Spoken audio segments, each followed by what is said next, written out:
everybody, and welcome to the House of Mario, the South Australian Nintendo podcast that is backed by 120 Power Star rating. I'm your host, Drew Agnew, and the doors to episode 181 are open.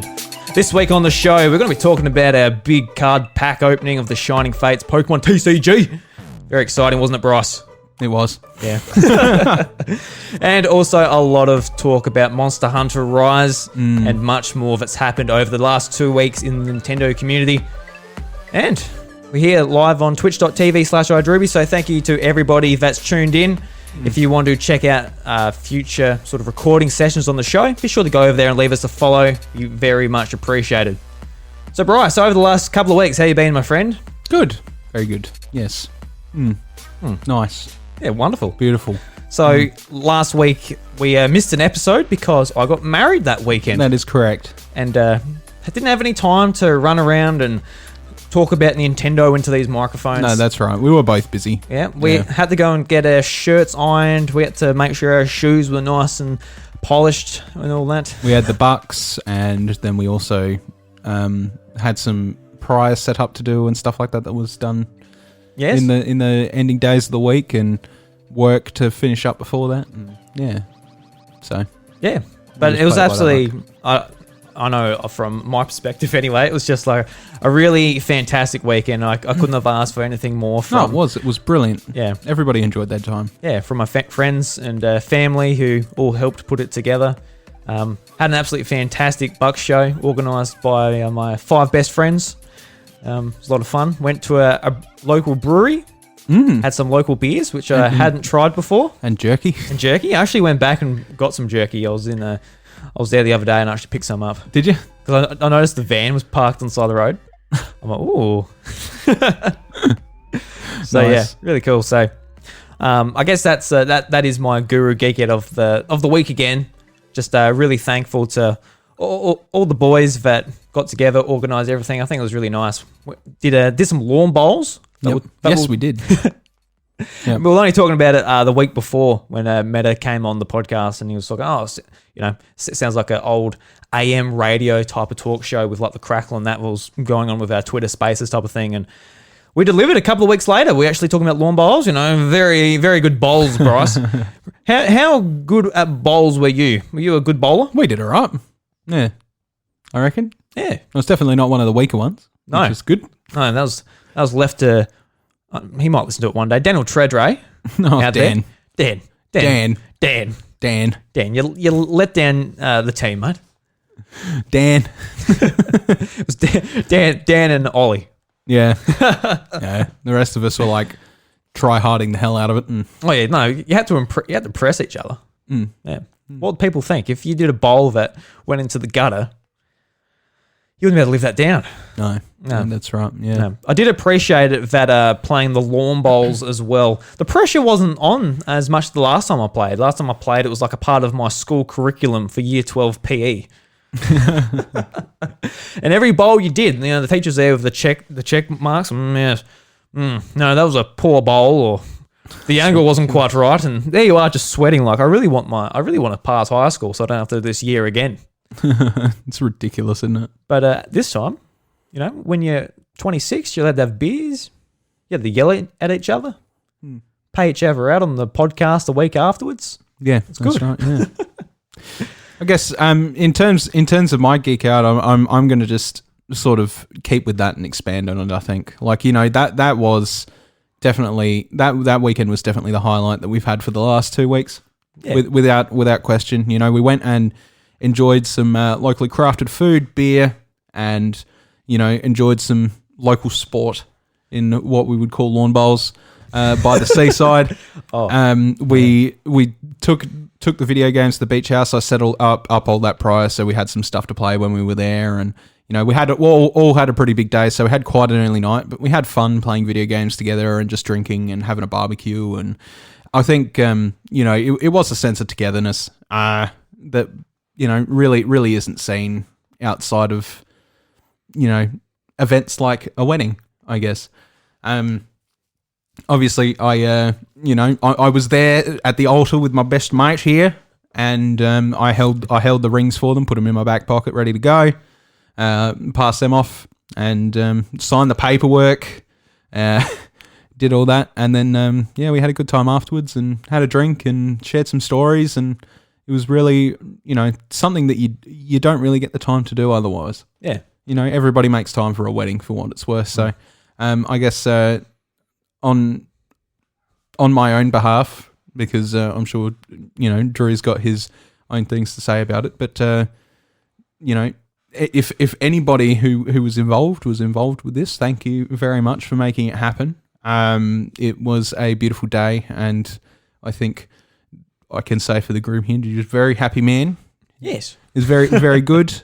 We had a lot of fun and made a lot of memories, and that was what was absolutely worth it. And also thank you to any of our little community that follows both of us on Twitter or what have you. I shared a photo from the House of Mario Twitter page saying, everybody say congratulations to Drew, and a lot of people jumped in and said their congratulations, which was absolutely lovely of you guys. Thank you very much. I always want the best for this man, so I'm glad he's very happy.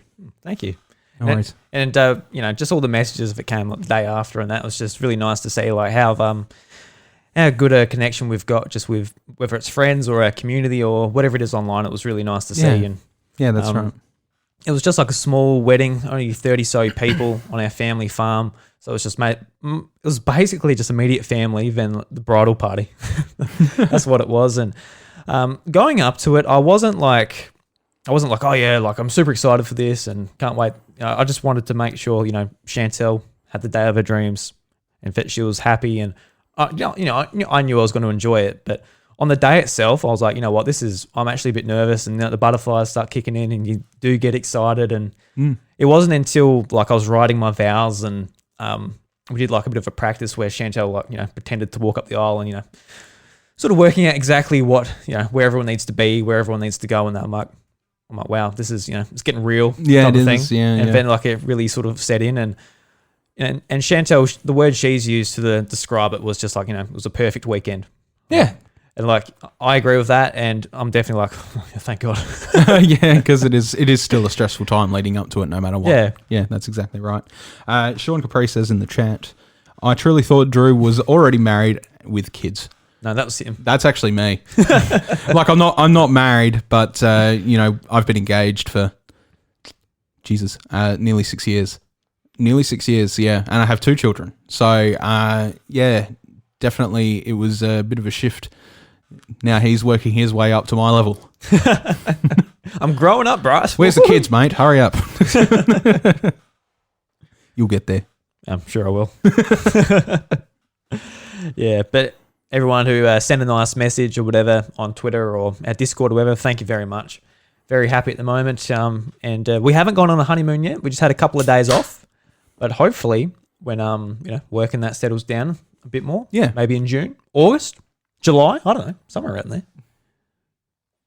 You'll find it. We'll go somewhere. You'll find it. Probably in South Australia, so we don't have to worry about borders shutting down and everything else that comes with coronavirus. Yeah. And there's lots of places here you can go. Yeah, absolutely. Lots of beautiful places. Yeah.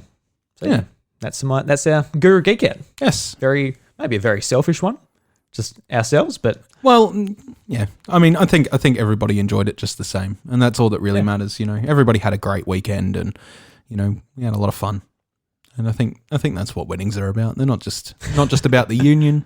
I think it's about everybody being in the same room and celebrating it. Yeah. Absolutely. Fantastic. All right. So before we jump into the Nintendo side of things, Bryce, I want to bring up, for the first time in a long time, we've got a new Apple podcast review, Bryce. Oh, baby. And it's from Grazy, who is from Australia, a fellow Australian. So thank you very much. And the title is 2 Aussie Lads Worth a Listen. And they left us 5 stars, and they said, these 2 Aussie gentlemen bang out a great Nintendo listen every week. 2 genuine nice guys who clearly have a passion for Nintendo. Give them a listen. Wicked. So if you're giving us a listen, thank you very much out there. Yeah, absolutely.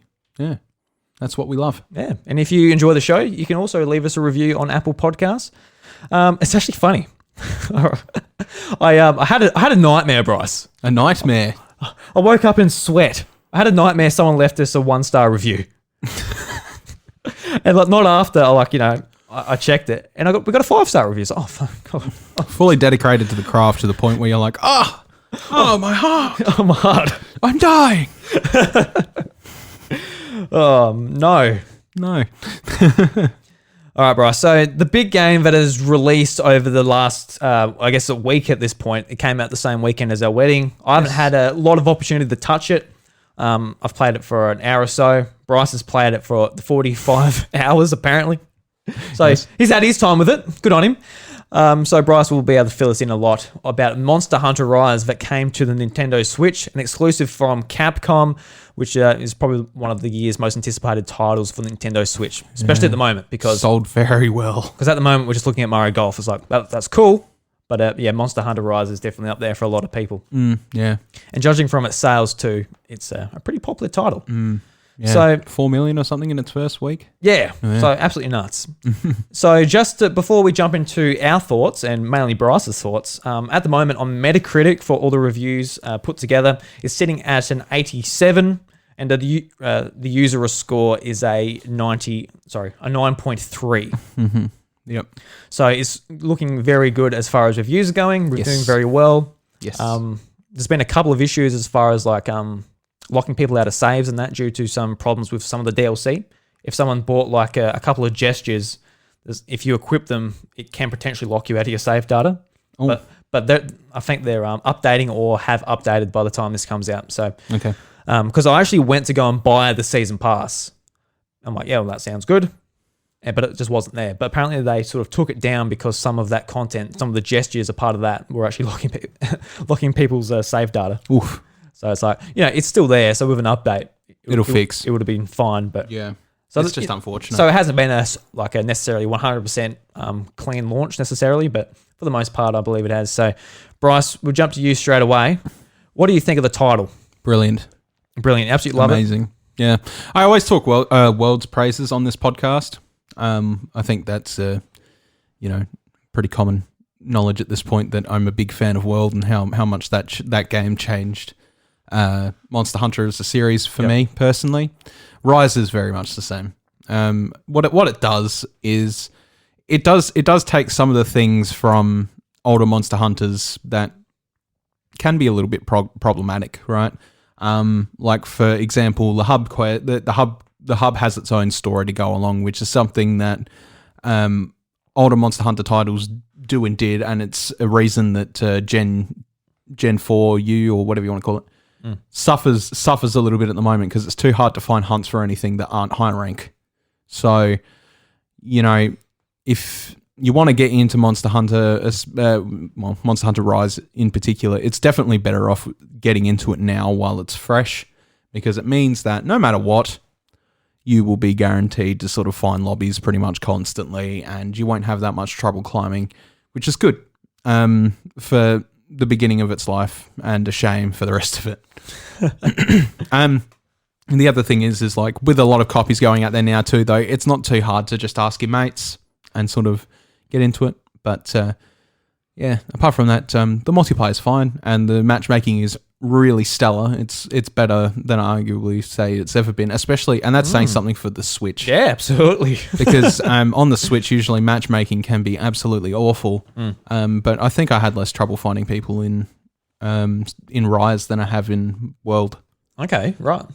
Yeah, it's definitely very stellar. If people drop out now, the slot isn't permanently locked till the quest is over, so people can still just rejoin mid-quest, which is great. Oh, so it's more like drop in, drop out. Yes. Drop in, sorry. Yeah. Which is good. It needs to be that way. Yeah.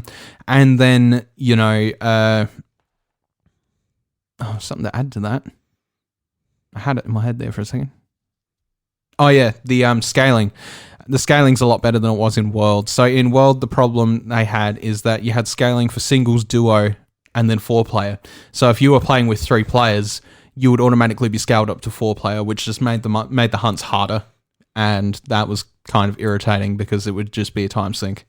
You're already doing, if you got 4 players, you're doing 4-player damage at 4-player health. But if you're doing it with 3 players, you're doing 3-player damage at 4-player health.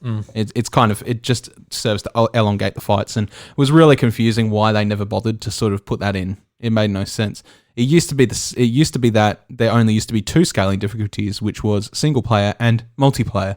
So if you were only playing with 2 people, you were playing with a monster that had 4-player health. Jesus. Yeah. Bloody hell. Yeah, so I'm glad that they've finally fixed up the scaling problem with Rise. It's fantastic. It serves as a fantastic entry to Monster Hunter that's not too confusing and too convoluted. There's a lot of systems, but it does explain them along the way, and they're not all entirely necessary to beat at least the main story before you go, like the single player story, before you go ahead and start doing the multiplayer stuff. The single player stuff is made relatively easy and decent enough to get through that, you don't have to be a complete master of every system. You just need to make yourself a good gear set and then learn how a monster works, beat it and move on. And it's not too bad. Hub quests going forward introduce, they go up to higher rank for starters and have another story attached to them. And then, they've got different monsters in there, harder monsters, higher ranks of monsters and stuff like that. And it does culminate to like a brilliant multiplayer experience that works quite well. Those fights are definitely much better done in multiplayer, especially with the amount of power and health they have and new moves.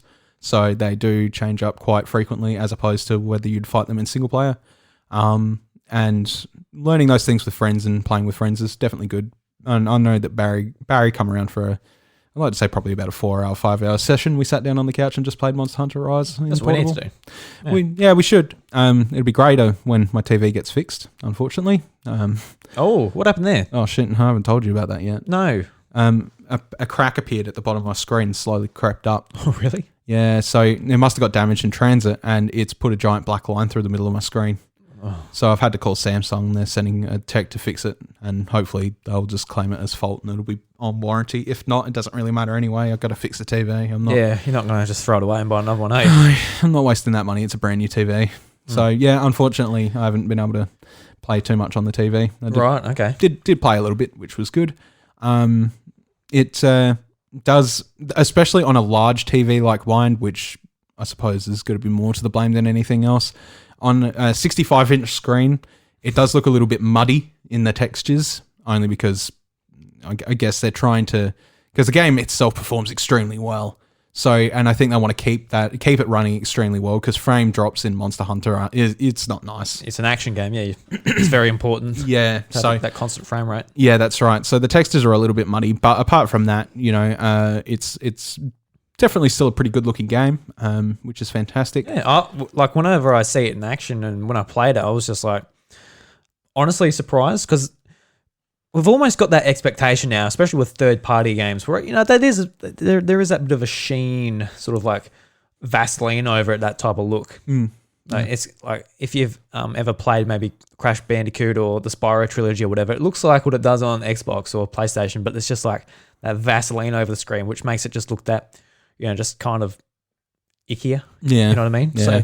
So seeing this just looks really nice. Obviously, it is a exclusive game, so they've had most of their resources put into the Switch version. Yeah. So yeah, it will be on PC next year as well. But for now, this is your only place to play it, and I think it's a great platform to play it personally, because it does hold the benefits of the portable Monster Hunters, which is good, but it brings a very world feeling experience to the Switch. Ruby Rawlins actually wrote a review for dashgamer.com, and I think she put it very eloquently, and that is that it's it's quintessential. It's a quintessential title for the Switch, honestly. If you're looking for something multiplayer, something like this is perfect. Like something that the connection, even if you're sitting on 150 ping, 120 ping, it's actually not going to affect you that much in Monster Hunter at all. I've been playing with people from Japan and stuff constantly, and I have not had any problems whatsoever with lag or what have you. Everything's client side, which is perfect. That's what it needs to be. There's only a few times where connection has actually made a difference in that, but that's usually during a spike or something like that that's made it really bad. It's definitely not constant. It's user score of 93 is very well deserving. This is definitely, it's definitely taken a lot of lessons that they've learned from World being Capcom's best-selling game now, and really integrated it into a portable experience that is very, very friendly on the multiplayer side, very fruitful in content for the single-player side, and it's not hard to learn like older Monster Hunters kind of were. So, yeah, it's pretty much a 10 out of 10 in my books in terms of a Switch title. The Switch has a lot of multiplayer experiences, but most of them sort of boil down to something that Nintendo's crafted, because mostly that's what works.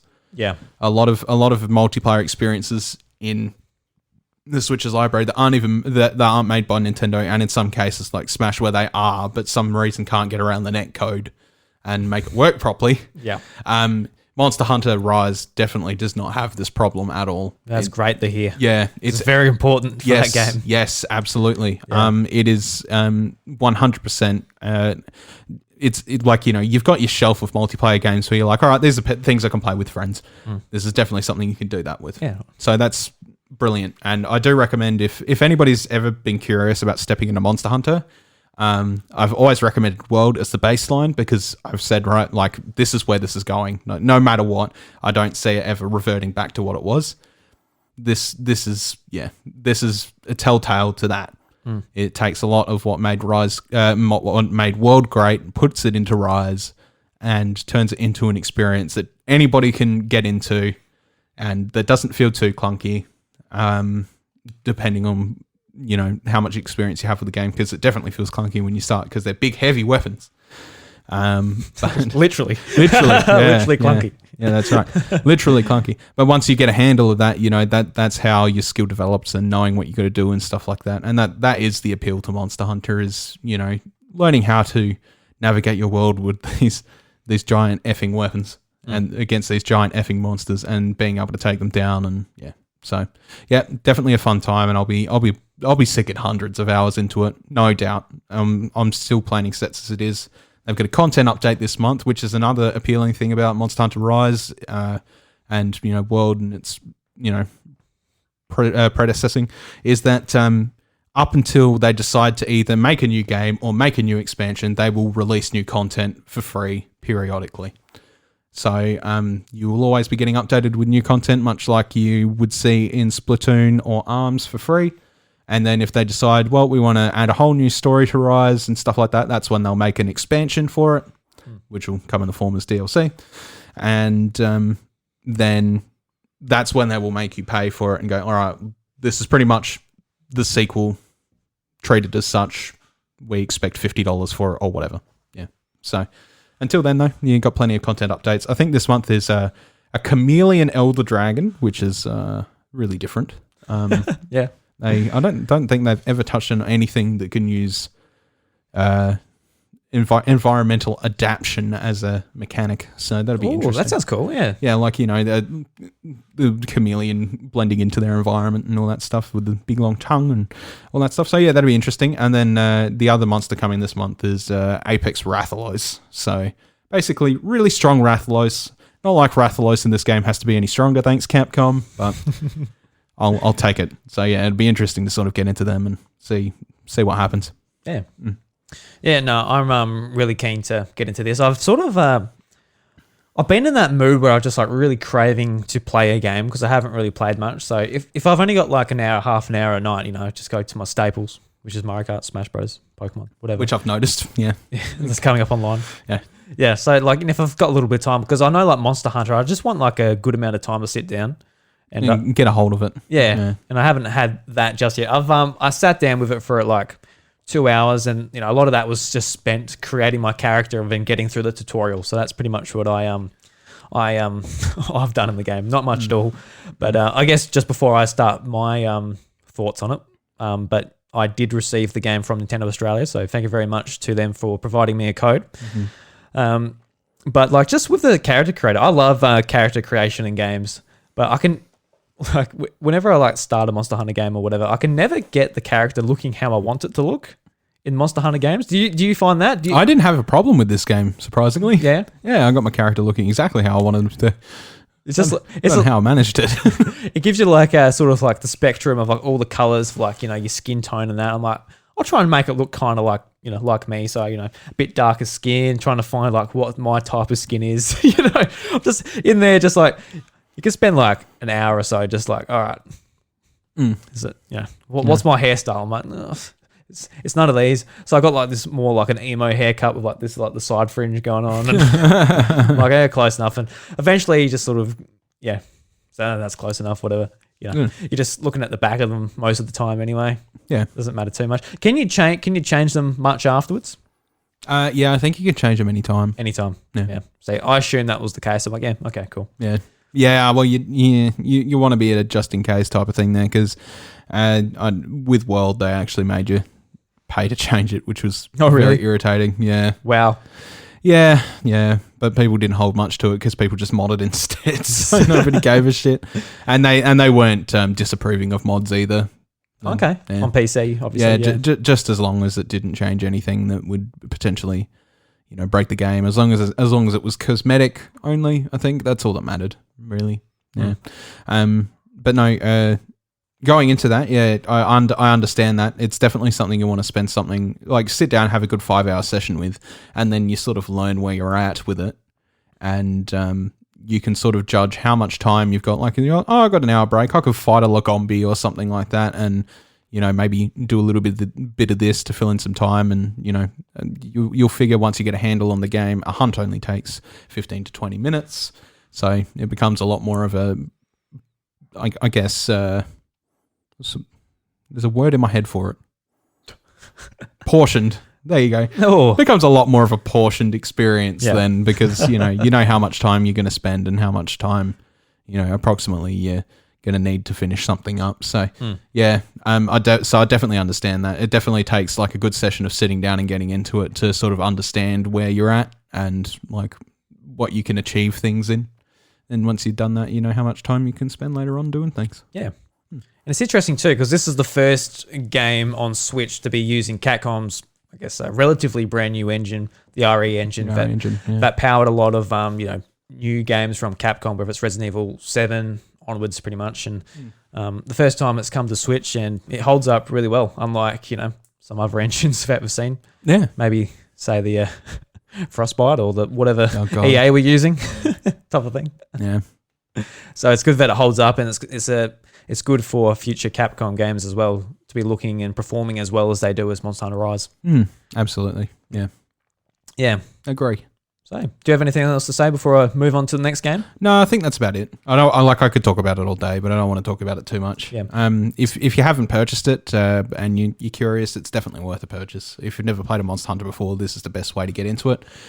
World was previously, and they carried all those nice things about World that make it easy to approach into Rise, which is fantastic, and it definitely deserves all the praise it's getting. I can't wait to see it expand and sort of become, you know, the big game like World ended up being, or, you know, something like that, but in my portable little handheld console. So, yeah. Yeah. And like the sales are just showing that it's there's a high demand for it, being 4 million worldwide. I think it was 1.5 million in Japan alone. Obviously, that's where it's going to be going the best. That's where its home market is. But I think for the same time, Monster Hunter World sold about 5 million. So it's a million behind that was on 3 platforms. Yes, that's right. Yeah. So, well, technically 2 to begin with in its first week. Oh, it didn't come to PC at launch, did it? Yeah. So, but even still, you know, setting that on, you know, Monster Hunter World was pretty much like the Fire Emblem Awakening of their series for the West. You know, not like there was definitely a niche audience for it in the West, but it definitely didn't get the attention until World came out and brought this really very pretty experience. And, you know, World is something I'll go back and I'll probably, you know, play through that again and have just as much fun with it, because, damn, that is such a nice game. But, yeah, it definitely gave Monster Hunter the attention it deserved. And now Rise is sort of capitalizing off of that on its one platform. So that's pretty good. Yeah. You can definitely say, like, you know, as it would have sold maybe about 2 million units or something like that if it weren't for World, I think. But it's sold double that now because World was so well received in the West and everybody was excited for it. So, yeah, I think it's definitely in a great place. Great place. Yeah. Yeah, I can't wait to get into it more. And it's one of those games that content's going to be coming out, so we're going to be talking about it probably for the rest of the year type of thing. Yeah, for sure. Here and there, unless it turns into Animal Crossing, and God forbid. Did you do the Easter event this Easter, Bryce? Absolutely not. Yeah, I did neither. It was bad enough the first time around. I don't want to do it again. That's when I quit Animal Crossing, actually. The Easter that event. early? Was it that early? Yeah, that's the first time I quit it. So I quit Animal Crossing. It was only out for like 2 weeks. Yes, I quit Animal Crossing twice during the time I was playing it. Oh. The first time was during the Easter event. I did not play for 6 weeks because it was just crap, and it just intruded with everything I wanted to do in the first 2 weeks of Animal Crossing.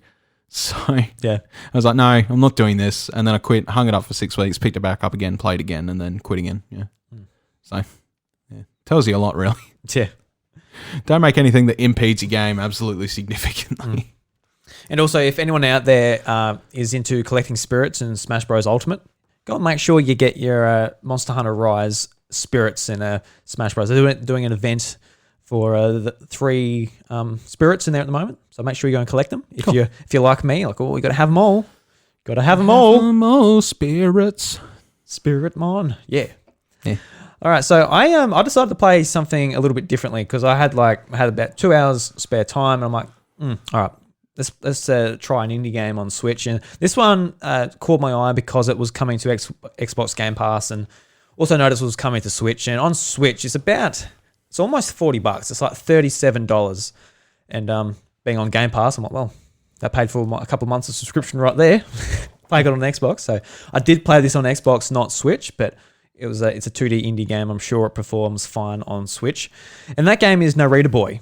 And Narita Boy, it's a 2D adventure game. I don't know if you've seen anything on it, Bryce. No. But it's a 2D adventure game where you're basically playing... it's like it's a really convoluted story. When I was playing it, I'm like, what the hell is going on? I'm like, because it starts off and you're basically walking, you've got no weapons or whatever, and you're just like getting dialogue, talking to different NPCs and that as you're going along. And they're just like filling you with like all of the lore. It's like, oh, these are the outsiders and this is that. And I'm like, all right, just let me play the game, please. I don't know what's going on here. But I'll read just the blurb from the eShop. Because that will sort of set the story as it goes. So, flashback to the 90s. The creator, a genius of his time, creates a video game console called the Narita 1, with its flagship title being called Narita Boy. And Narita Boy comes a tremendous hit. Copies of the cartridges are flying off of physical shelves worldwide. Within weeks, Narita Boy is the best-selling video game of all time. Critically acclaimed for its power fantasy-wielding techno sword and taking players on a journey like no other.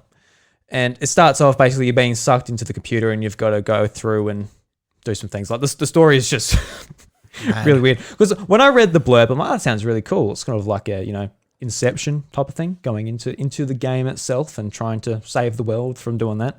But when I actually played the game, I didn't get any of that. I'm like, okay. And I was playing it on stream too, and I was just...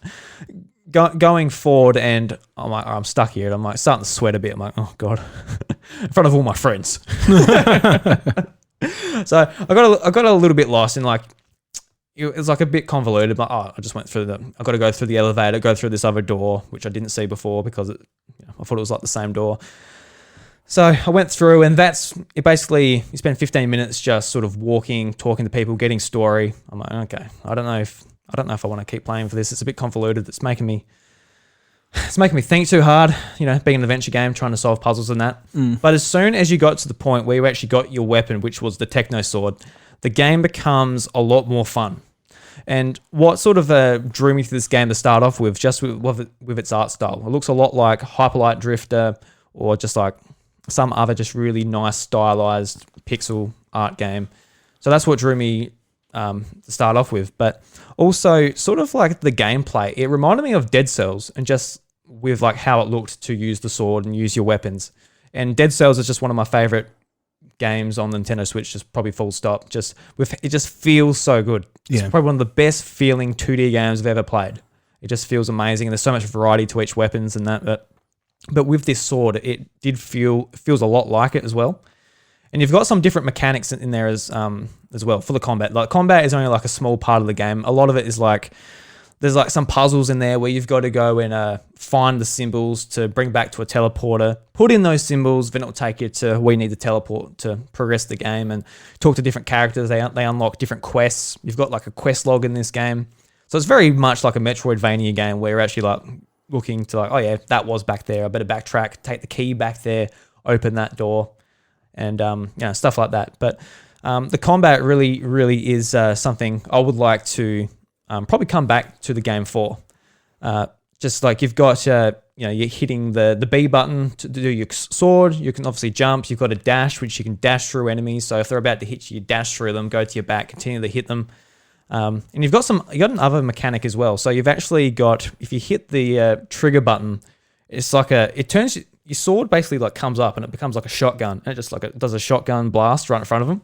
So you can use that for like different combos. You can press the button, shotgun them, you can stun them, then hit them with your sword, then like they come back, you dash through them. So it's really kinetic in just the way it plays. It's just a lot of fun.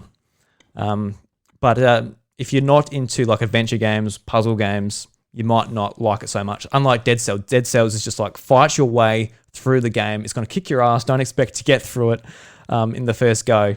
You're going to be doing this a lot of times. You're going to be dying a lot of times. But this game is very much like an adventure game. You're going from one location to another, doing quests, meeting characters, and a lot of it is just balls to the wall. There was like different characters. Like one's my favorite so far is this giant robot toad. It's just like it doesn't have like toad eyes or a toad face. It's got like a computer head, but the rest of him is just like a big toad. So it's a really awesome design game. So I definitely do suggest adding it at least to your wish list. I think $37 might be a bit expensive. It's definitely not a bit expensive if you've got nothing to play and this game looks like the type of experience you're looking for. But if you're anything like me, you've already bought a lot of stuff on sale. You might have a PlayStation or an Xbox or something with your games from that subscription. So you don't have like a whole lot of time to put into other games. But I think it's definitely a game worth experiencing. And of course, if you do have Game Pass on PC or Xbox, definitely give it a go. It's a lot of fun. I will be getting back to it, hopefully. But I've got a couple of games I really want to play. So obviously Monster Hunter is the big one. Yep. For just personal reasons and for the Nintendo podcast we do here. And the multiplayer purpose. Yeah. If anybody's playing Rise, get in contact with me. I'll play. Yeah, we need to make a channel on the Discord for it. Yeah. And there's been some pretty good sales on as well, which we'll touch on later. But I'm on like a bit of an RPG kick at the moment. I'm really craving just turn-based stuff. And on Apple Arcade, there's a game called Fantasian, which is made by the creator of Final Fantasy and also I forgot what the team was, but they went on to make The Last Story and stuff on Wii. So it's from that team. Yep. And they've made a Apple Arcade exclusive game, and whether it will ever come to other platforms, including Switch, don't know. Don't know what their sort of contract looks like, but it very much is just a very old-fashioned RPG. Even other like RPGs like Bravely Default 2 and stuff, they've got like fast-forward features and features that make that experience a little bit more tolerable if you're not in the mood for just a hard grind. This game has none of those features. It's very much just an old RPG, you grind. And it's got a really interesting battle mechanic as well. You select your enemies, what you're going to hit. You've got all your MP sort of gauges and all the stuff you expect from, the Final Fantasy creator. But you can, when you do an attack, you sort of like attack in a certain line. So the character I'm playing as, the protagonist Leo at the moment, he just has a straight line, and you can sort of aim it pretty much in a way. So if you do like throw your sword, you can throw it, and it might go through certain enemies. Like if you line it up correctly, so you can actually do more damage if you line up your attacks properly instead of just choosing characters and all of that. And I noticed as well later on in the game, more characters that get added to your party have different sort of trajectories. So they might have like a left curve that you can utilize and stuff like that. So it's just a really interesting game. So if you have like an Apple device, I definitely suggest trying that out. I just sort of tinkered with it for a couple of hours last night, but it was a lot of fun. The story seems, pretty, very generic for a RPG. It's very much, you start off like, oh, where am I? What's going on? I've got to retrace my steps to figure out what's going on. But the whole premise of the story is basically these like robots or like I forgot what the actual term they used was, but basically like this technology is taking over the universe. There's this big sort of black hole in the sky that's opened up, and all of these robots and that are slowly taking over the earth and causing a muck. And you basically start off the game by causing an explosion up in there because you're a treasure hunter. You must have been looking for treasure or something. Don't know. I've got amnesia, so I don't know. But yeah, you're sort of retracing your steps from there. And the battle mechanic seems fun, and it's just I'm excited to play it because I don't take my Switch to work because my work's dirty, so I don't want my Switch covered in dust and all that type of thing. But I always have my phone there because I've got podcasts and music, and it's my phone as well. Yeah, that's right. Yeah. So that type of experience, just in like a half an hour lunch break, open up an RPG, do some grinding type of thing. Really looking forward to getting into that, and I think a lot of people that are playing it are enjoying it. But yeah, definitely suggested, and maybe have a look out for it if it ever does come to Nintendo Switch. But yeah, it's pretty cool. That's good. Yeah. So Sounds interesting. So yeah, just played a couple of indie games this week. So yeah, and I'm keen to play. I actually picked up a Talia Riser 1 on sale. I had that in my wish list for a long time because like it was $90 full price. I'm not paying $90. No, but it's on sale for $45. I'm like, excellent. I've been waiting for that. So I'm actually really keen to get into that series as well, the Talia Riser series. And I think the second game is on sale for another like week or so. So if I enjoy what I play of like the first few hours, I'll probably jump onto the second one for on sale as well. Yep. So I can have it for the playthrough when I feel like playing it. So yeah, I'll be talking about that eventually as well. that'd be good. Yeah, I'm just really in the mood for just RPGs. So that's what I'm in the mood for. So that's what I've been playing. Oh, there you go. Well, there you go. There you go. So yeah. Oh. So Bryce, you ready for some news, Bryce? Sure. We've got to cover some things from the previous week as well, but there hasn't been too much in the Nintendo community as of late. No. But yeah, let's jump into it. Woohoo! Yeah! Pika, pika! Is that all? I fight for my friends. Woohoo! My body is still. All right, Bryce. So this first one is from Nintendo Enthusiast, and let's move that beer out of the way so I don't knock that bad boy over. No, you've already done that before. So I actually haven't heard of this one when I was going through, but this might be an interesting story, or it might just be a dud. I don't know. But anyway, it's from Nintendo Enthusiast, and the title is Tokyo Olympics scrapped a proposal including the appearance of Mario. So back in 2016, the Olympic Games took place in Rio. At the end of the huge sporting event, the next country is traditionally revealed during the closing ceremony. You may remember that Japan then Prime Minister Shinzo Abe appeared. Shinzo Abe? Shinzo Abe. Abe. Okay, thank you, Bryce. Appeared dressed as Mario during the 2016 event and acted as the mascot for the announcement of the Tokyo Olympic Games 2020. However, the COVID-19 pandemic delayed the Olympic Games to this year, and the event is now expected to take place from Friday, July 23rd, 2021, until Sunday, August 8th, 2021. Interesting, there were talks to include Mario again during the main event, but unfortunately, the plans were scrapped. Nintendo Everything was able to obtain the scrapped proposal for the Tokyo Olympics, which featured 8-bit Mario. The proposal is roughly 300 pages long, and Mario was intended to close the opening ceremony of the Tokyo's Olympic Games. Nintendo is a huge part of Japan's video game industry, and thus the country's culture, so perhaps there will be a chance for the plumber to appear elsewhere. Although the proposal didn't see the light of day, we still don't know what to expect from the Olympics. The Games are only a few months away, and the planning committee is likely finalising some of the aspects for the opening ceremony. In the meantime, Mario is still technically representing the Olympics through Mario and Sonic at the Olympic Games Tokyo 2020. Would anyone like to see some Nintendo representation in the Tokyo 2020 Olympics? And what would you like to see? So thank you for the article from Nintendo Enthusiast. I actually hadn't seen this anywhere else, but I think as far as representing video games from Nintendo at the Olympic Games, I think Mario is just like an obvious one. I don't think anyone else would be suitable to represent, Japan culture as far as like technology and video games but isn't Mario. Maybe like, you know, you got Hello Kitty and some, maybe even Pikachu or something like that. But Little Mac. yeah, Boxes. just like Little Mac. Yeah, well, everyone loves Little Mac. Yeah. Well, I mean, they're going to have a representation for a lot of things there. I'm pretty sure Goku's the anime representative that they've got. Yeah, well, that makes a lot of sense. I'm pretty sure that's been... it was in the rumor mill for some time, but I'm pretty sure it's actually pretty close to being 100% confirmed.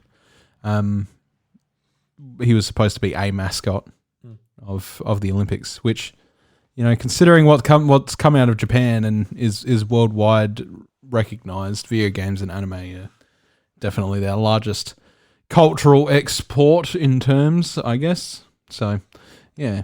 So, I guess it might be a little bit disappointing to see this and that, you know, he wouldn't be closing the ceremony, but I think Japan is more than just video games and anime.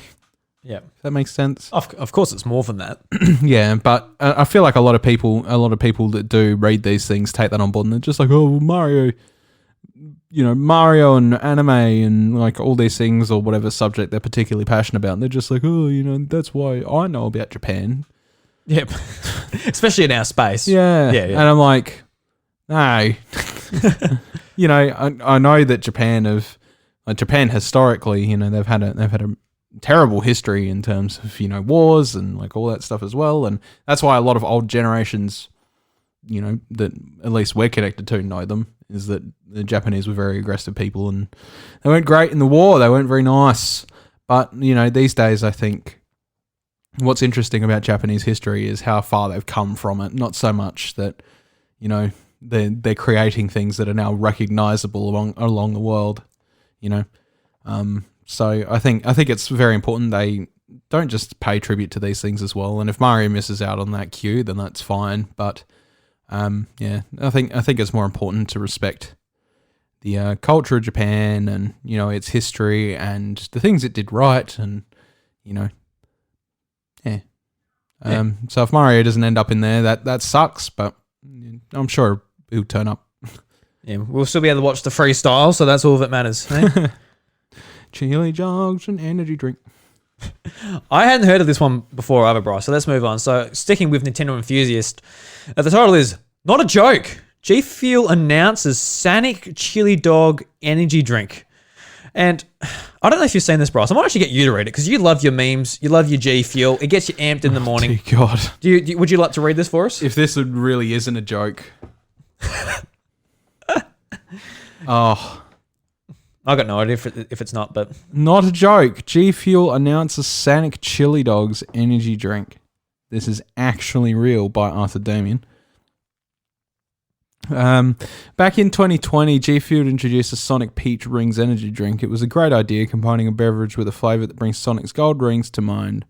How in the world would a company possibly top that with a Sonic Chili Dogs flavour, of course? Yes, G Fuel is indeed creating a variant of its refreshment with its meme as a mascot. When was this posted? 3 days ago? This could be a joke.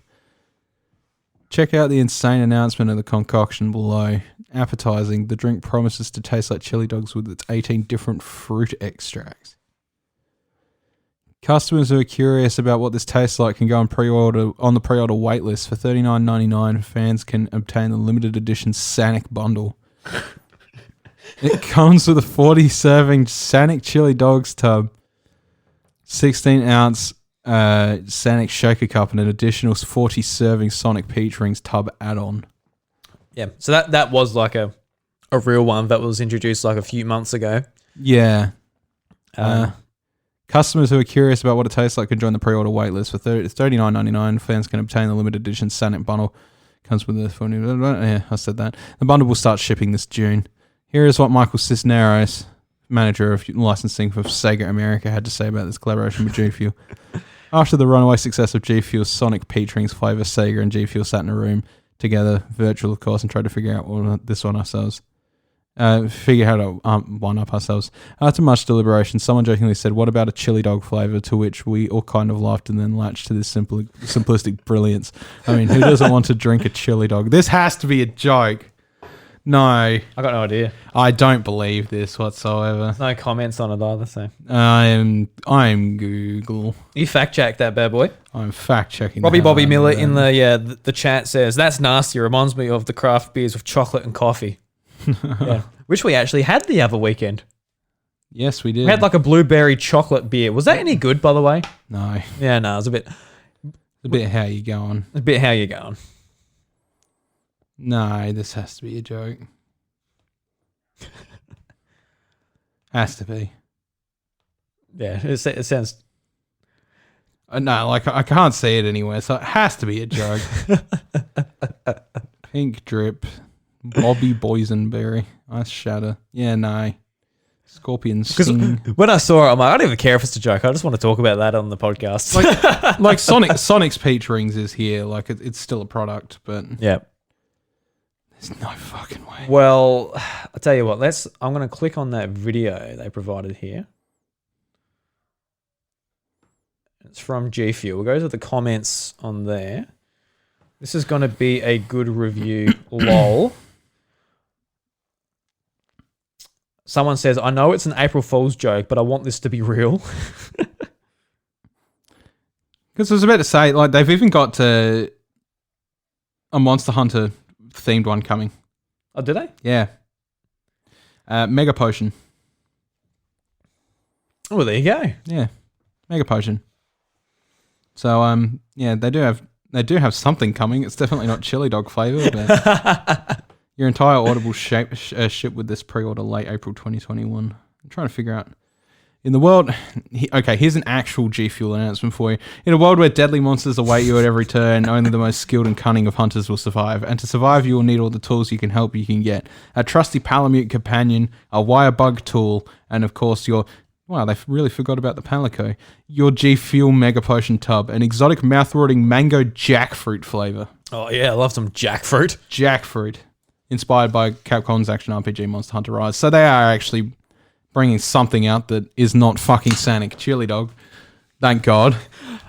I tell you what, every week we'd sit down here, we'll drink Sonic Chili Dogs. If it fucking came out, I would drink it on the show as a joke and review it. Chili dog flavor, that. Chili dog flavor. I could not think it like... I've had chili in a lot of things. I've had it in chocolate. I've had it in beer. In guana flavored energy drink. No. Filled with caffeine.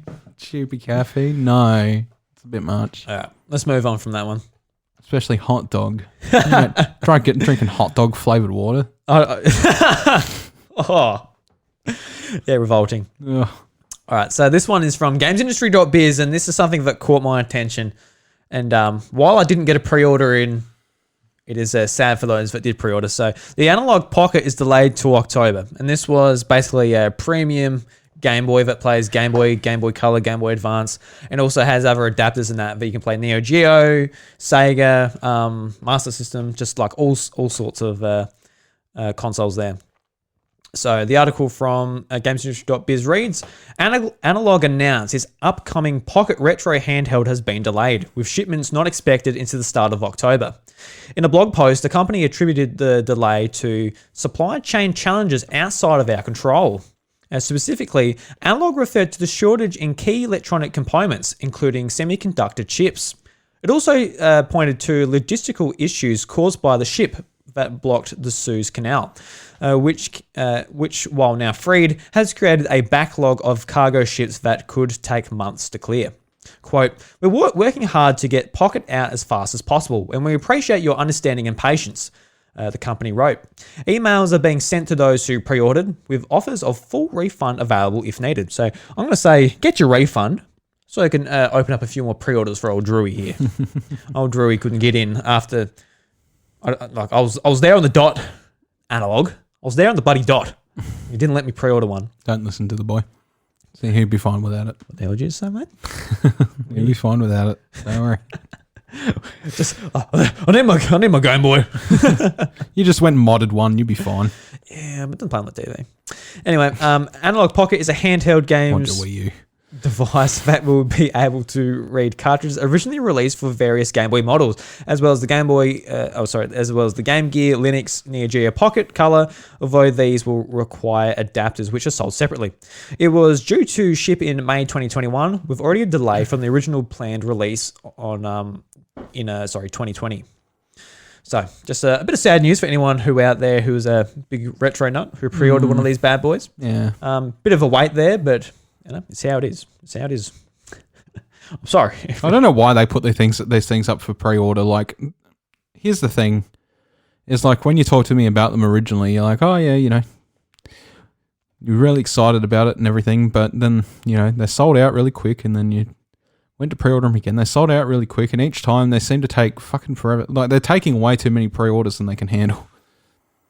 Like, I think that's the problem. So, Bryce, speaking of other unfortunate news, so did you know that Mario actually died? Yeah, he did. At the end of last month? Public execution. Yeah, so we all knew that 3D All-Stars was going to be removed, that Mario 35 on the Nintendo Switch Online was going to be removed. All of these celebration anniversary products were going to be taken off of Nintendo's stores and all of that. Which is just a goddamn shame. Mario was a good guy, but now he's dead. He's passed away. The House of Mario is now just a memorial podcast about good old Mario. The House podcast. Yeah, it's just the house now. Good day, everybody. Welcome to the house. I'm here. Drew? Who's Mario? Yeah, I don't know, bros.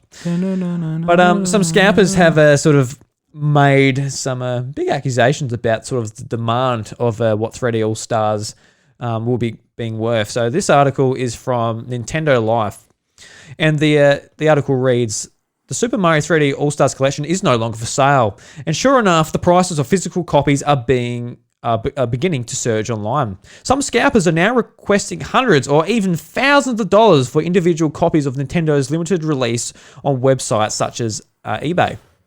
Switch subreddit user Tommy Frickster 789 explains how prices for the new but essentially secondhand copies are already sold out. And a quote from Tommy: "I saw someone selling it for $10,000. There was already someone else selling it at $1,000 and another person selling it at $130. End quote. So a lot of scalpers really trying to get some good money for this game. A bunch of shit. So if anybody out there pays $10,000 for a copy of All Stars, reevaluate your life. Do that, but also send me a DM. I've got a copy. I'll happily send it to you for $10,000. Yeah, that's exactly right. Or $1,000. I'll be more than happy. Obviously, if that's not in your financial position to do that. I bought a physical copy. I was talking about this on Blowkite Pod, which, by the way, I'll shout that out right here because this is actually pretty relevant. We were talking about emulation versus virtual console on the Blowing Cartridges podcast hosted by Brendan Tam and Zach.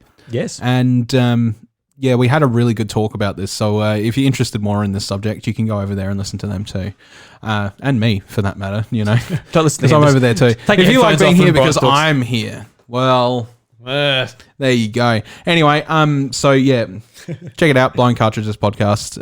It's on, I think, just SoundCloud at the moment. No, it's just podcast services, bro. Services. You don't have to point at every single one. I guess so, but they might want to Apple Podcasts? look for it on Spotify and they Apple can't find it. Well, that's right. That's up to Brendan. That's a fuck up on his behalf if it's not on Spotify. Don't put that on you, my friend. I'm just giving them the option. Anyway, yeah, so we did talk about it, and I think ultimately, we'd all come down to this. We sort of listened to it, and it's just like thinking about the scalpers and everything. But this is why I own a physical copy of this game, right? I bought two. I've got a digital one and got a physical one. I bought the digital one because I don't intend to touch my physical one until I'm literally unable to pick up my digital one. Like, it's just gone. It's just disappeared. It's just kaput. Like, I can't find it anymore whatsoever.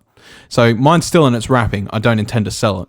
Unless somebody's going to come up to me and be like, I'll give you $10,000 and my largest pig from my sty. I don't care. Like, I'm not going to take it as a legitimate sale, like, at all. because I know that it's more than likely not going to be a legitimate sale. There is still a lot of copies of this roaming around out in the wild, whether it be at stores or secondhand sales. Yeah. They'll have enough for a little bit, unless people go nuts. Which I'm just pulling this from gamesindustry.biz, and apparently physical sales for Mario 3D All Stars went up 176%. Because so it just goes to show that this tactic by Nintendo, to get everyone to buy it straight away, to it looks good in their books because everyone's rushing to buy it as quick as possible. It shows that it's working. They say they're pulling it away, so people are like, all right, I'm going to buy a digital copy, a physical copy, maybe even a second physical copy. Just be like, all right, I'm going to sell this to my friend and really rip him off. See, the problem is these days it's a scalping world, and it's really sad. Yeah. It's not just happening with video games, it's happening with Pokemon cards, it fucking happened with toilet paper, for fuck's sake. Yeah, literally. Like, literally, it happened with Switch consoles last year. Yeah. People were buying the absolute shit out of them, and they completely went out of stock. Some people were going out of their ways to buy, the people that had money for it, hundreds of Switch consoles. I mean, it's happening right now with PlayStation 5. Like, why? Yeah, you cannot get a PlayStation 5 console. It's ridiculous. I just want a digital edition one so I can say I've got both. I'm like, cool, now I'm covered. I've got the collection. I don't want this. Like, I don't want all this crap. It makes no sense as to why people have got to be so ridiculous. Like, they're making a profit. Wasn't there, like, you can read on the back of a chip packet, right? Not for retail sale. On the back of a Frodo Frog even. Yeah. Yeah, you can fucking read that on the back of a chip packet. How is this any more legal? Yeah, and all those charities bloody scalping those Frodo Frogs, they're selling them for $2 a pop when it clearly says no resale value on the back. How is this Bloody legal? hell. It says it on there. It says it fucking on there that you're not allowed to do this shit, and you can get in trouble for it. So why the fuck isn't this a thing? Is that our option? We've got to start from the bottom. So if there's they got to take these fucking listings off eBay that are like, here, you can buy my copy of fucking 3 Mario games that have been available for years, and you can put them on an emulator, and you can buy my copy of that for 25 grand. It's like 25 grand, jeez. You serious? You know that people do that shit. Oh yeah, well, like, so if there's someone out, this is how I feel about scalping for the most part.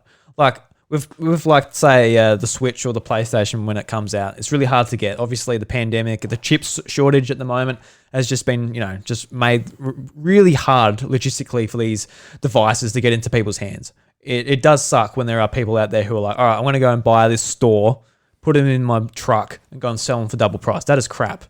But when it's a situation like this, when there's like plenty of the games, you had plenty of time to download the game. You can download it. You could have downloaded it at any point over the last 4 months. So you definitely have a means to play it, even if you don't have the physical copy. But the physical copy was out and about everywhere. So, and if you're sort of clued in on sort of Nintendo sort of ecosystem, that this game was going away, even though that was a pretty ordinary decision by Nintendo. But if you wanted it, you could have got it. But if someone out there is like, oh shit, I didn't get it. I need it. Oh, here's 10 grand. If they're willing to pay 10 grand, that's on them. If someone's like, oh, I need it. I'm like, oh, well, how much are you going to sell it for? It's like, well, yeah, but see, I'll give you 2 grand. I'm like, well, the more than welcome to have it, my friend, for 2 grand. But the problem with that is that they are legitimately creating an artificial shortage by taking that right away from people buying it just because it's limited release. So people are going out there, and instead of just buying their reasonable, I will buy one for me and one for my son or something like that. Yeah. They're like, now I will buy them for each person in my street and I will sell it for a profit. That's fucking stupid. Like, and it shouldn't happen. And that's merchanting to a fucking absolutely shocking degree. You are going to hell, like, if you do this shit. Just for that. Wow. If you're doing that for that particular purpose, if you're doing it for your own collection, fine. Oh yeah, of course. Yeah. If you're getting your enjoyment out of it, fine. But doing it, walking into a store, going to a shelf, picking up 10 copies of Super Mario All-Star, putting it on a counter, and then getting each single one, putting it in your bag, going home, and then going home and making a fucking post on eBay, selling for $200 each, you're a fuckwit. Yeah, definitely. You are a fuckwit. You are doing nothing but profiteering off of people's fucking poor misfortune. Yeah. So how excited were we in 2017 getting our Switches and whatever. Like, I'm sure people felt the same about the PlayStation, the Xbox Series X, or whatever. Going in, it's like, oh, there's none left. Why? Because this guy bought the 5. Yes. It's like why? Why? Like, and again, yeah, the PlayStation 5. It's just like, I'm at that point where I'm like, right, if I find one for $550, I'm probably going to fucking purchase it. And, you know, $550, obviously I'm talking about the digital one, right? Because I don't really want a physical one. I kind of just want it for the exclusives. So, whereas the Xbox is going to carry most of my third parties or whatever, so I'm not that fussed. So, if that's the case, like, if I find it for retail price, I'm going to buy it. I'm not going to fucking sell it, though. I'm going to hold on to it, and I'm going to use it as an actual console. I'm not going to be the dickhead that comes home and goes, $2,000 PlayStation $2,000. and sold. Poof. And it probably will. And that's the fucking sad thing. People, stop fucking supporting scalpers. Be like that one guy on Reddit that I saw that had said to a scalper, oh yeah, I'll buy your PlayStation for $1,200. Made him drive 2 hours. And then said, I'm not fucking buying that off of you for $1,200, you clown. That's awesome. I haven't heard that. He said something along the lines of like, oh yeah, I've got a really small red bike. You'll see me. I've got red hair as well. And then it's just like, oh no, I can't see it. It's like, that's because I'm not that's because you're not looking at yourself, you fucking clown. I'm not fucking paying $1,200 for that shit. It's a fucking PlayStation. It's not a fucking it's not a fucking PC. It's not, Oh, here we go. with a fucking Here we go. hang on. It's not a fucking PC that it's like fucking high-end work grade fucking, you know, $3,000 with your fucking Oh, here we go. RTX, fucking SLI RTXs, fucking all that shit. That's kind of shit you could buy with $1,200. We're getting you revved up, Bryce. You just said like 25 fucks in that one sentence. I That's reckon. exactly right. Jesus. No, because I hate scalping, man. I hate it. I hate how people are. I hate that it's come to this. I know COVID's put us on hard times, but you're just making it worse for people around you. You're not just, you know, you might save yourself, you know, get yourself a bit of whatever. But in these times, and especially last year, as in those times when we were all fucked, I think it's like really important to stand by your fellow man. This is not doing anything. This is just making it harder for 5 other people around you to get what they want. Then they're spending that money and then putting themselves in hard times because they can't control themselves. Yeah. So you're literally ruining people's lives by being a scalper. I mean, in 2020 especially, it's like, this year was shit. I just want to get my PlayStation and Play a video game. I just want to play Demon Souls and just kind of forget about shit. Is it really that hard to think that way? Yeah, so that's all you want. And you just can't get it because someone's like, yeah, I want an extra. I want to make $200 out of it. So There has to be law changes or something around this. Like, you know, it just seems ridiculous. yeah, You know? I don't know, Bryce. Sean in the chat, I laugh at this. He said, Nintendo gave us no choice. We're the victims. Gave us no choice. We had to resort to the scalping, and there was no choice. Oh, God forbid we just go, all right, well, we'll just save the money and buy a digital copy. Be fine. And Robbie Bobby Miller, I have an Xbox Series X and PS5 disc. So hopefully you're not selling that for double the price. I just want the PlayStation Digital because, like, it's nice.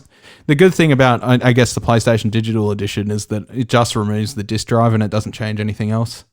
Whereas with the Series, with the Series S and X, it is like such a dramatic difference. Yeah. So the way I saw it is like, well, Series X I'll get because obviously it's dramatic difference change, and then PlayStation.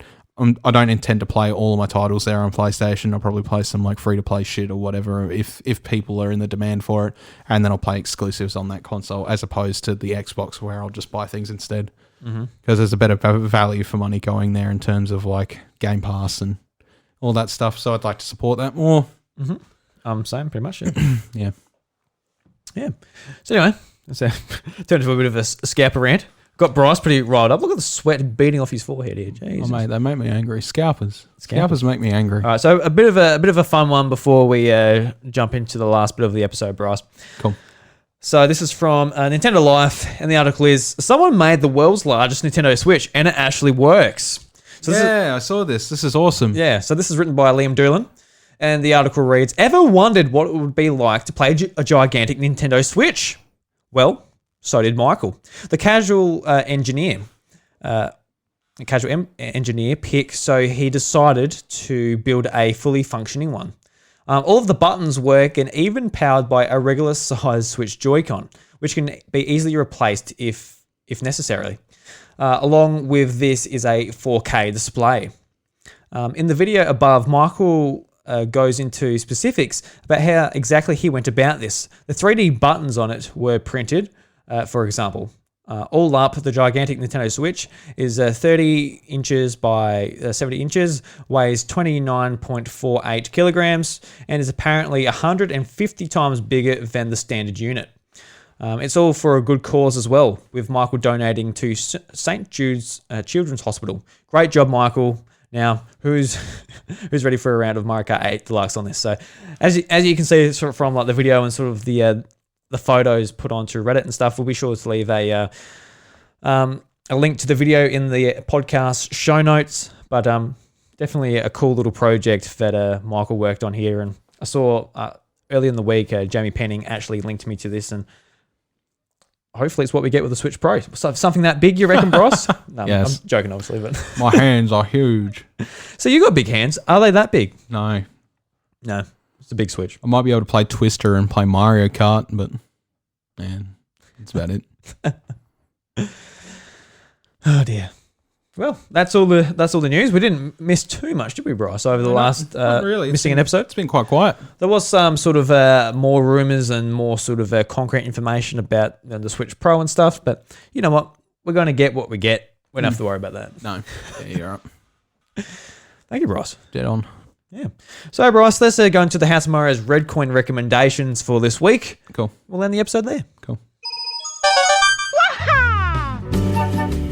So, a couple of games came out this week, Bryce, which I would like to highlight here on the show. But some... Oh. just You all right there? Oh, I just sort of lost my way. So the first one, which I mentioned before, was Narita Boy. Definitely go and check that one out, as we talked about at the start of the show. And some of the other ones were just like some of the sales and all that I had linked up here. So there's a lot of sort of Nintendo games on sale at the moment as well. So Splatoon 2, Mario Party, Yoshi's Crafted World, New Super Mario Bros. U Deluxe are all on sale. So go and check them out if you're missing any of the first party games. Also, there was one that I mentioned too. There was what's that Kirby game? Kirby came out in like 2018. Star Allies. Yeah, Star Allies. Actually, I hadn't got that game. I'm like, oh, should I get that game for $50? And the ultimate decision was no, I should not. There's a lot of good games on there at the moment that are relatively cheap. Like I'm thinking about grabbing Overwatch just for a bit of shooty time every now and then. Yeah, so that would like be $30. That'd be good to pick up on Switch. Among Us is on on sale as well. 20% off. You can pick up ARMS for $53 if you missed ARMS. If you're a brand new Switch owner, it might be worth Would it be worth picking up in 2021 ARMS? I don't know. I don't know what the player base is like. It wouldn't be much. No, it does. Yeah, it's kind of hard.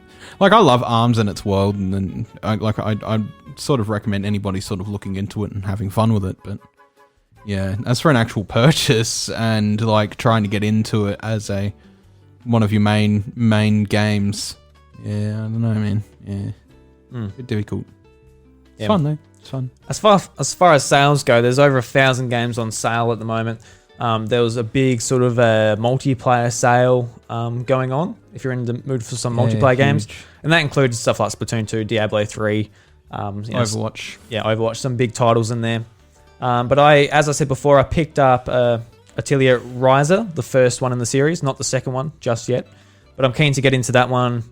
It's 50% off at the moment, so pretty good deal instead of the $90 to start off with. And the Bioshock collection as well. This was on sale not too long ago, but it's actually on sale more now. So it was like 50% before, now it's 60% off. There you go.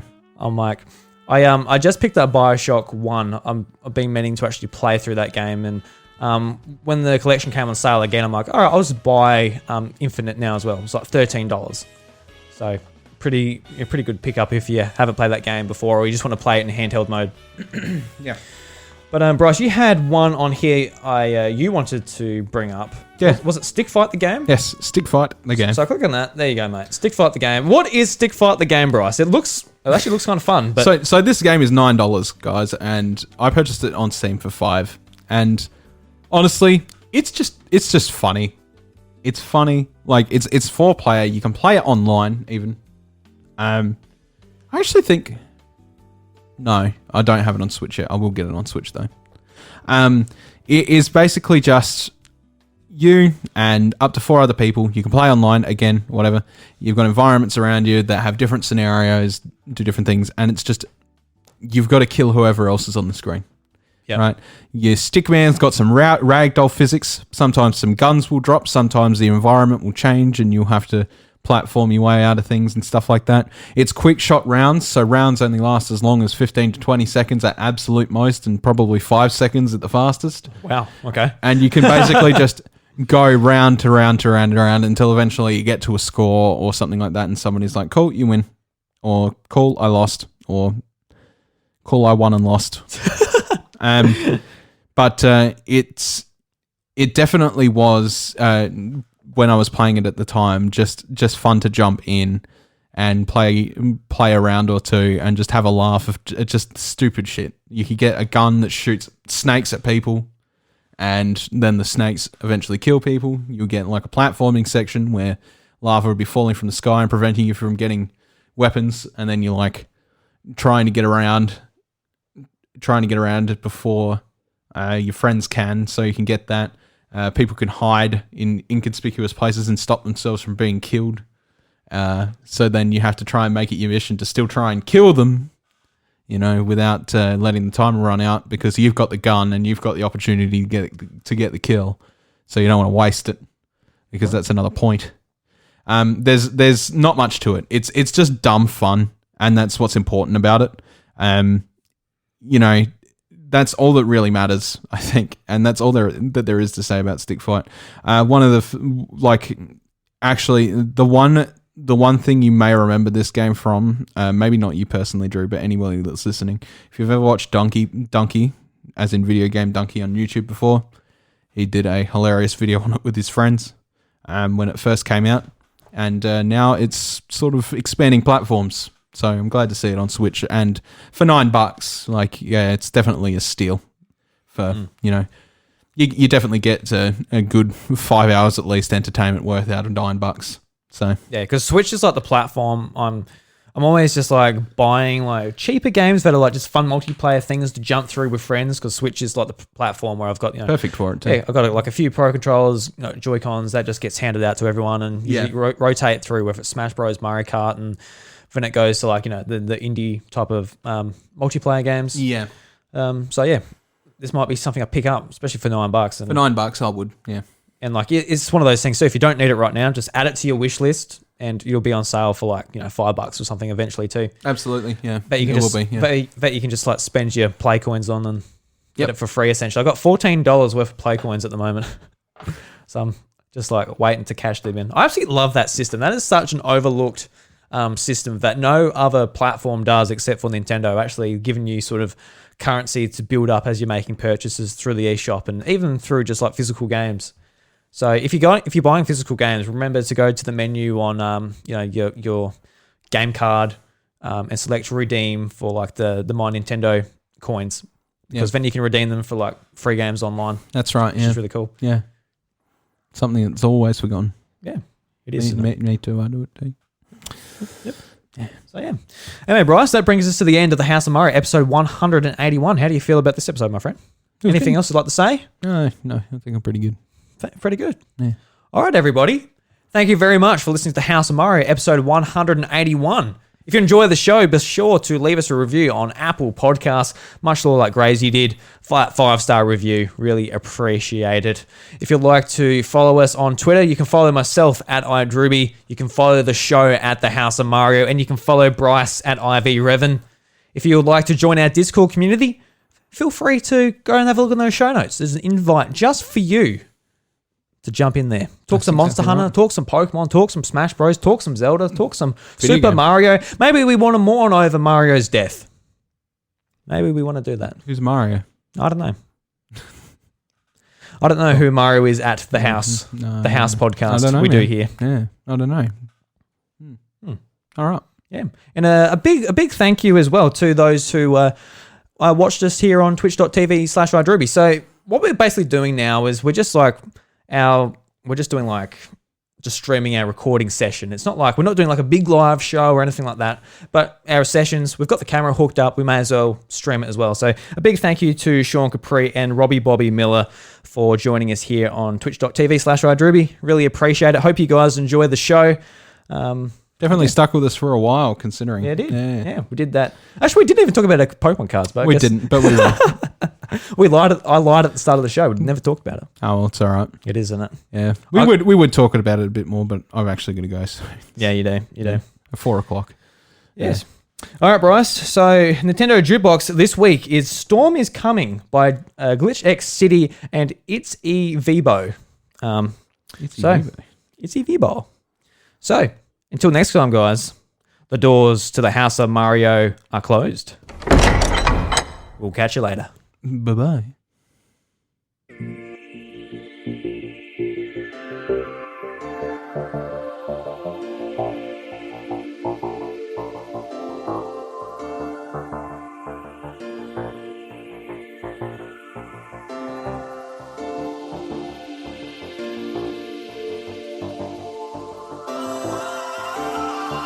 Oh, you know those times.